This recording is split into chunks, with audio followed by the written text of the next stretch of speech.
que hemos tenido durante todo el año, buscando predicar del Señor, del Mesías, en este recorrido por todo el Antiguo Testamento. Y me queda bien claro de verdad que el Espíritu Santo tiene control de las cosas. Hoy nos toca estudiar sobre Jonás, ¿sí? El libro de Jonás. Es el libro misionero por excelsitud en el Antiguo Testamento. Es un libro que nos queda muy bien para el contexto actual. Y déjenme decirles que en el contexto actual pues tenemos una guerra en Medio Oriente. Y hemos encontrado muchísimos memes, muchísimas publicaciones en donde se pide orar por uno de los bandos. ¿Sí? Dice, este es el pueblo de Dios. Y debemos estar muy atentos. El martes en la reunión de pastores, les comento, nos juntamos no solamente a hacer la exégesis del pasaje, a predicar, intercambiando experiencias, enseñanzas y estudios, sino también el martes nos dedicamos a buscar un sustento en la palabra de Dios de las diferentes posturas que pueda haber en relación a este conflicto armado. Y es que nos hemos encontrado que algunos personajes en las redes sociales nos hablan de que ya es inminente, ya es una señal de la venida del Señor, ya, eso está escrito, y nos hablan del Salmo 83 y nos hablan de otras cosas. Pero ¿a poco el contexto sería diferente a lo que fue la Segunda Guerra Mundial o la Primera? Y en la historia de la humanidad, pues siempre ha habido guerras. Entonces, pues voy a hacer un pronunciamiento que me va a quedar aquí como si fuera la introducción a Jonás. Fíjense qué interesante este pronunciamiento. Están pidiendo orar por Israel, por el pueblo de Dios. Y nos preguntamos entonces, ¿qué nos decía el salmista cuando nos decía oremos por un pueblo no nacido aún? No nacido aún. Era el salmista, ya había pasado Abraham, Isaac, Jacob, estaban las 12 tribus, estaba el reino del norte, el reino del sur, o el Reino Unido, con Salomón o con David. ¿Cuál es el pueblo de Dios? ¿Quién es el pueblo de Dios? Y en este contexto tenemos que ver que si vemos un mapa de 1947, no existía el Estado de Israel.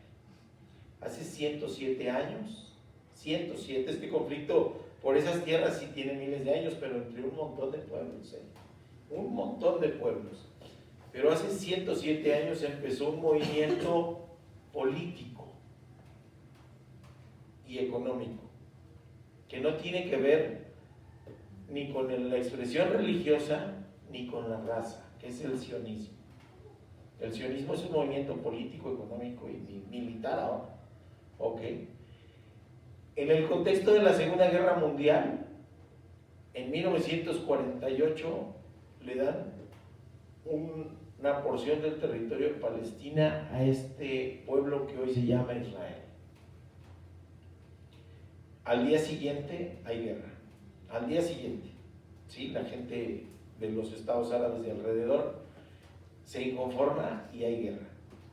Hace 50 años, en el día del Yom Kippur, que ahorita vamos a estudiarlo un poquito más adelante, ya en el contexto del culto específicamente, hay otra guerra, la llamada Guerra de los 6 días, y ha habido una invasión progresiva de los territorios de otros pueblos, los palestinos. Y decimos, ¿de dónde vienen los palestinos? Pues son descendientes de pueblos que sí encontramos en la Biblia: moabitas, cananeos, filisteos, un montón de pueblos de alrededor. Pero ¿cómo está la circunstancia actual? ¿Cuál es la circunstancia actual? Déjenme decirles que entre los palestinos, cerca del 20% de la población palestina es cristiana. Es cristiana. Y en la población de Israel, cerca del 2% es cristiano.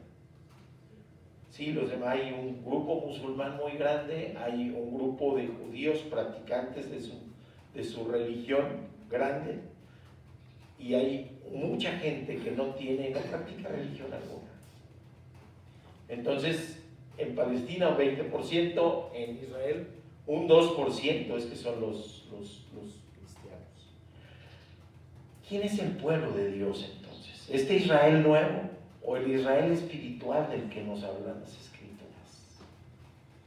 ¿Quiénes son nuestros hermanos?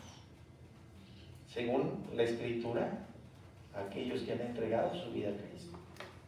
Y si tenemos hermanos en ambos lados, creo que lo justo y lo correcto es orar por la población civil de ambos lados, ¿sí?